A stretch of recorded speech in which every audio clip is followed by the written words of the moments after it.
Welcome to kids spoken world. நம்ம இன்னைக்கு பார்க்க போகிற lesson the night the ghost got in. இதோட writer James Thurber, class 10. James Thurber வந்து ஒரு அமெரிக்கன் ஆத்தர். இவரோட சின்ன வயசில் நடந்த ஒரு இன்சிடெண்ட்டை தான் இந்த லெசனில் நம்ம பார்க்க போகிறோம். இது வந்து இவரோட ஆட்டோபயோகிராஃபி, அதாவது இவரோட சுயசரிதை, இவரோட வாழ்க்கையை பற்றி இவரே எழுதின ஒரு புக்கில் இருந்து எடுத்த ஒரு லெசன் தான் இது. இந்த ஸ்டோரி வந்து ஃபஸ்ட்டு ஸ்டார்ட் ஆகும்போது ஏதோ ஒரு பேய் கதை மாதிரி தொடங்கும். ஆனால் லாஸ்ட்டில் இந்த லெசனில் வந்து பேய்லாம் ஒன்றும் இருக்காது. அது அவங்களோட மிஸ்கான்செப்ஷன், அதாவது தப்பாக வந்து மிஸ் அண்டர்ஸ்டாண்டிங் பண்ணிப்பாங்க. நம்ம லெசனுக்குள்ளே போகிறதுக்கு முன்னாடி இந்த லெசனில் எந்தெந்த கேரக்டர்ஸ்லாம் வராங்கன்னு பார்த்துடலாம். ஃபஸ்ட்டு வந்து ஜேம்ஸ் தர்பர். இவர் தான் main protagonist of the story. அதாவது இந்த கதையோட நரேட்டரே இவர் தான் இந்த ஸ்டோரியை வந்து சொல்கிறாரு. Next Herman Thurber. இது யாருன்னா ஜேம்ஸ் தர்பர், அதாவது அவரோட தம்பி தான் இது, பிரதர் தான் இது.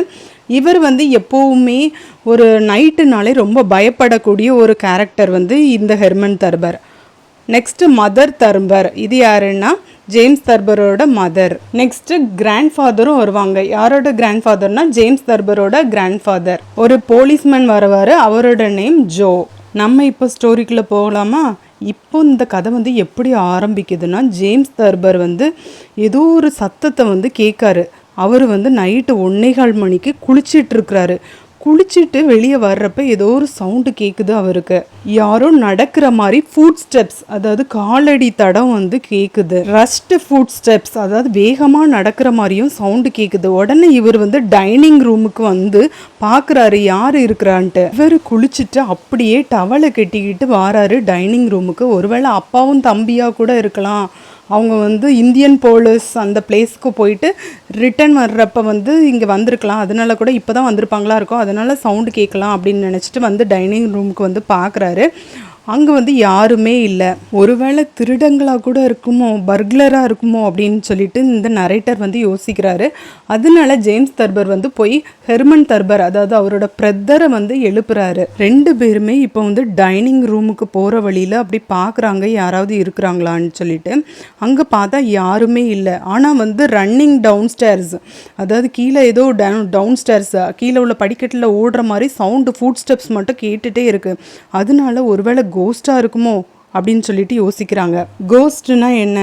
பேய், அதாவது பேய் ஏதாவது இருக்குமோ அப்படின்னு சொல்லிட்டு யோசிக்கிறாங்க. யூஸ்வலாக இந்த ஹெர்மன் தர்பர், அதாவது அவனோட பிரதர் வந்து ரொம்ப பயப்படுற ஒரு கேரக்டர்ஸ். அதனால வந்து ஒருவேளை கோஸ்ட்னு சொன்னது இவர் ஓடி போய் வந்து ஹெர்மன் தர்பர் அவரோட ரூமில் வந்து லாக் பண்ணிட்டு ரூம்குள்ளே இருந்துக்கிட்டுறாரு. வேகமாக கதவை சாத்திட்டு ரூமுக்குள்ளே போனவர் ஒரு நிமிஷம் கழித்து திரும்பியும் ஹெர்மன் தர்பர் வந்து ஓப்பன் பண்ணி பார்க்குறாரு. எதுக்கும் பார்ப்போம், வேறு ஏதாவது கோஸ்ட்டுக்கான சிம்டம்ஸ் ஏதாவது இருக்கா, கோஸ்ட் இருக்குதான்னு பார்ப்போம்னு சொல்லிட்டு வெளியே வராரு. ஜேம்ஸ் தர்பரும் அவரோட பிரதர் வந்து ஏதாவது கோஸ்டுக்கான ஏதாவது சைன் தெரியுதா அப்படின்னு சொல்லிட்டு பார்க்குறாங்க. அந்த டைம் பார்த்து அவங்களோட அம்மாவும் எழும்பிடுறாங்க. அவங்களுக்கும் இந்த மாதிரி ஃபுட் ஸ்டெப்ஸ் வந்து கேட்குது, அதாவது காலடி தடம் வந்து கேட்குது. உடனே அவங்க அம்மா வந்து இது கண்டிப்பாக பர்க்லராக தான் இருக்கணும், அதாவது கொள்ளையர்களாக தான் இருக்கணும் அப்படின்னு சொல்லிட்டு போலீஸுக்கு கால் பண்ணணும்னு நினைக்கிறாங்க.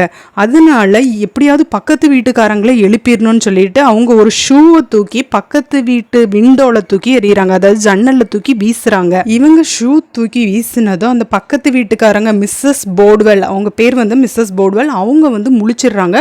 முழிச்சிட்டு அதுக்கப்புறம் போலீஸ்க்கு கால் பண்ணுறாங்க. ஹெர்மன் தர்பர் வந்து நினைக்கிறான் இது வந்து கோஸ்ட் தான் கண்டிப்பாக, பர்க்லர்லாம் கிடையாது அப்படின்னு சொல்லிட்டு மனசுக்குள்ளே நினைக்கிறான். ஆனாலும் இதை வந்து அம்மா கிட்ட சொல்ல வேண்டாம், அம்மாட்ட சொன்னால் அம்மா பயப்படுவாங்க அப்படின்னு சொல்லிட்டு அந்த தம்பிக்காரன் வந்து யோசிக்கிறான். இப்போ வந்து போலீஸ்மென்னும் வந்துட்டாங்க, நிறைய போலீஸும் வந்துட்டாங்க, ஜேர்னலிஸ்ட்டும் வந்துட்டாங்க கூடவே. ஜேர்னலிஸ்ட்னா யார்? பத்திரிக்கைக்காரங்களும் வந்துட்டாங்க. இப்போ வீட்டோட ஃப்ரண்ட் டோர் வழியாக அவங்க உள்ளே வரணும்ல, அதனால கதவை வந்து உடைச்சி வந்து உள்ளே வராங்க.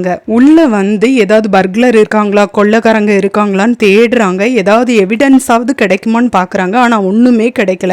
அவங்களுக்கு வந்து எதுவுமே ஃபைண்ட் பண்ண முடியல, யாருமே இல்லை. லாஸ்ட்டில் வந்து ஒரு போலீஸ்மேன் வந்து ஒரு சித்தாரை வந்து பார்க்குறான். சித்தார்னா என்னது? ஒரு ஓல்டு இன்ஸ்ட்ருமெண்ட், அதாவது மியூசிக்கல் இன்ஸ்ட்ருமெண்ட்டை வந்து பார்க்குறாரு. இது என்னது அப்படின்னு சொல்லிட்டு அதை வந்து என்னதுன்னு ஆராய்ச்சி பண்ணுறாங்க. அதாவது கொள்ளைக்காரன் வந்து விட்டுட்டு போன எவிடன்ஸாக கூட இருக்கலாமா அப்படின்னு சொல்லிட்டு எவிடன்ஸ் தானே தேடுறாங்க. அந்த டைம் வந்து இந்த மியூசிக்கல் இன்ஸ்ட்ருமெண்ட்டை பார்த்தோன்னே கொஸ்டின் பண்ணுறாங்க. உடனே ஜேம்ஸ் தர்பர் வந்து சொல்கிறாரு, இது வந்து என்னோட தம்பி ராய் வந்து பூல் டோர்னமெண்ட் அதில் வந்து வின் பண்ணது, அதுக்காக இந்த சித்தாரை வந்து கொடுத்தாங்க அப்படின்னு சொல்லிட்டு சொல்கிறாரு. எங்களோட ஓல்டு கினியா பிக்னா என்னென்னா, அதாவது கினியா பிக்னா கினியா எலி, அதாவது எங்கள் வீட்டு எலி வந்து யூஸ்வலாக இந்த இடத்துல தான் தூங்கும் அப்படின்னு சொல்லிட்டு இந்த ஜேம்ஸ் தர்பர் வந்து சொல்கிறாரு. அதுக்கப்புறமா இந்த போலீஸ்மேனுக்கும் சவுண்டு கேட்குது, ஃபுட் ஸ்டெப் சவுண்டு வந்து கேட்குது. எங்கே கேட்குதுன்னா அட்டிக்கில் கேட்குது, அதாவது மாடியில் கேட்குது. அதனால இது மாடியில் எங்கள் தாத்தா இருக்காங்கன்னு சொல்லிட்டு ஜேம்ஸ் தர்பர் சொல்கிறதுக்குள்ளே இந்த போலீஸ்மேன் எல்லாம் வேகமாக அந்த மாடிக்கு வந்து ஓடிட்டாங்க. அப்போ அந்த போலீஸ்மேன் வந்து அவரோட தாத்தாவை வந்து பார்க்குறாங்க. தாத்தா வந்து என்ன மனநிலைமையில் இருந்தாங்கன்னா, அதாவது அவங்க ஏதோ வாரில் இருக்கிற மாதிரி, ஒரு போரில் இருக்கிற மாதிரி அவங்க ஒரு கான்ஷியஸில் இருந்திருக்காங்க. அதாவது தூக்கத்தில் வந்து அவங்க வாரில் இருக்கிற மாதிரி நினச்சிருக்கிறாங்க. மேபி அவங்களோட ட்ரீமில் வந்து அந்த வார் மாதிரி அவங்களுக்கு தோணியிருக்கலாம். உடனே வந்து இந்த போலீஸ்மேனை பார்த்த உடனே ஒருவேளை வார்லேருந்து போர்லேருந்து நம்மளை அட்டாக் பண்ண வந்திருக்காங்க போல் இவங்கெல்லாம் அப்படின்னு நினச்சிட்டு போலீஸ்மேனை வந்து ஒரு போலீஸ்மேனை மண்டையில் வேகமாக அடிச்சிருவாரு. அதுக்கப்புறமா ஒரு போலீஸ்மேன்கிட்ட இருந்து ஒரு துப்பாக்கியை பிடுங்கிடுவார், ஒரு கன்னை பிடுங்கி ஒரு போலீஸ்மேனை காலில் வந்து ஷூட் பண்ணிடுறாரு. அதாவது ஜோண்டு ஒரு போலீஸ்மேன் பார்த்தோம்ல, அவரை வந்து ஷூட் பண்ணிடுறாரு. அதனால மற்ற போலீஸ்மேன் எல்லாமே அப்படி பயந்து பின்னாடி ஓடி போயிடுறாங்க. ஓடி போய் இந்த தாத்தா படுத்திருந்த ரூம் கதவை வந்து லாக் பண்ணிடுறாங்க. அதாவது தாத்தா ஒழுங்காக கூட முழிக்கல, அவங்க வந்து ஏதோ ஒரு வாரில் இருக்கிற மாதிரி அவங்களுக்கு வந்து ஒரு தோணி இருக்குது தூக்கத்திலே. அதனால வந்து எல்லாரையும் ஷூட் பண்ணி, அதாவது ஒரு போலீஸ்மேனை ஷூட் பண்ணிவிட்டு இன்னொரு போலீஸ்மேனை தலையில் அடிச்சுட்டு அவர் பாட்டுக்கு திரும்ப படுத்து தூங்கிடுறாரு. இந்த போலீஸ்மேன் எல்லாரும் சேஃபாக தாத்தாவை அந்த ரூமில் வச்சு பூட்டிட்டு டைனிங் ரூமுக்கு வந்துடுறாங்க. இந்த போலீஸ்மேனுக்கும் எந்த எவிடன்ஸும் கிடைக்கல. அதுக்கப்புறமா வந்து இந்த நரேட்டர் ஜேம்ஸ் தர்பர் வந்து அந்த போலீஸ்மேன் கிட்ட சொல்கிறாங்க, இந்த குழப்பத்துக்கெல்லாம் காரணம் வந்து பர்க்லர் கிடையாது, அதாவது கொள்ளையர் கிடையாது, இங்கே வந்து கோஸ்ட் இருக்குது அப்படின்னு சொல்லிட்டு. இதை கேட்டதும் அந்த ஜேர்னலிஸ்ட், அதாவது ரிப்போர்ட்டர்ஸ் இருப்பாங்கள்ல, பத்திரிக்கைக்காரங்களாம் சேர்ந்து தானே வந்திருக்காங்க, அவங்களும் இந்த போலீஸ்மேனும் அந்த வீட்டை விட்டு போயிடுறாங்க. சரி நாங்கள் கால் பண்ணுறோன்னு சொல்லிட்டு போயிடுறாங்க. அடுத்த நாள் காலையில் வந்து விடியுது.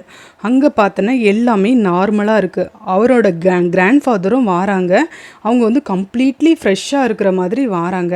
எதுவுமே அவங்களுக்கு வந்து ஞாபகம் இல்லை, நேற்று நடந்தது எதுவுமே ஞாபகம் இல்லை. போலீஸ்காரங்களை ஷூட் பண்ணது, மண்டையில் அடித்தது எதுவுமே ஞாபகம் இல்லை. ஏன்னா வந்து அவங்க வந்து அந்த ஸ்லீப்பி மூடில் இருக்கும்போது பண்ணினது தானே, வாரில் இருக்கிற மாதிரி நினச்சி பண்ணிட்டாங்க. அதனால இந்த தாத்தாவுக்கு வந்து அவங்கள அடித்ததெல்லாம் ஞாபகம் இல்லை. ஆனால் எதுக்காக போலீஸ்மேன்லாம் நேற்று வந்தாங்க அப்படின்னு சொல்லிட்டு கேட்டுட்டு, எதுக்கு நீங்கள் எனக்கு ஒரு தண்ணி பாட்டில் கூட எங்கள் ரூமில் வைக்க மாட்டிங்களா, என் ரூமில் வைக்க மாட்டிங்களான்னு சொல்லிட்டு இந்த ஃபேமிலி மெம்பர்ஸை பிடிச்சி திட்டுறாங்க இந்த தாத்தா. நேற்று வந்து நீங்கள் தண்ணி வைக்காததுனால நான் தண்ணியை தேடி ஒவ்வொரு ரூமாக அங்கே இங்கேன்னு அலைஞ்சிருக்கேன், நைட்டு நடுராத்திரி அப்படின்னு சொல்லிட்டு சொல்கிறாங்க. இப்போ தான் இந்த ஃபேமிலி மெம்பர்ஸ் எல்லாருக்குமே புரியுது. அதாவது அந்த காலடி தடம் யாரோடது, அதாவது காலடி சவுண்டு வந்து யாரோடது, இந்த தாத்தாவோடது தான். இந்த தாத்தா வந்து தண்ணிக்காக ஒவ்வொரு ரூமாக அலைஞ்சிருக்காங்க, அந்த சவுண்டு தான் வந்து கேட்டிருக்கு. இவங்க வந்து அதை வந்து கொள்ளையர்கள் நினச்சிருக்காங்க, ஒருத்தர் வந்து பேயா இருக்கும்னு நினச்சிருக்கிறாங்க. ஆனால் இந்த குழப்பத்துக்கெல்லாம் மொத்த காரணம் எது?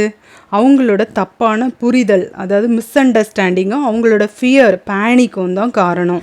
இதோட இந்த லெசன் வந்து முடியுது. இந்த லெசன்லேருந்து நம்ம என்ன தெரிஞ்சுக்கிறோம்?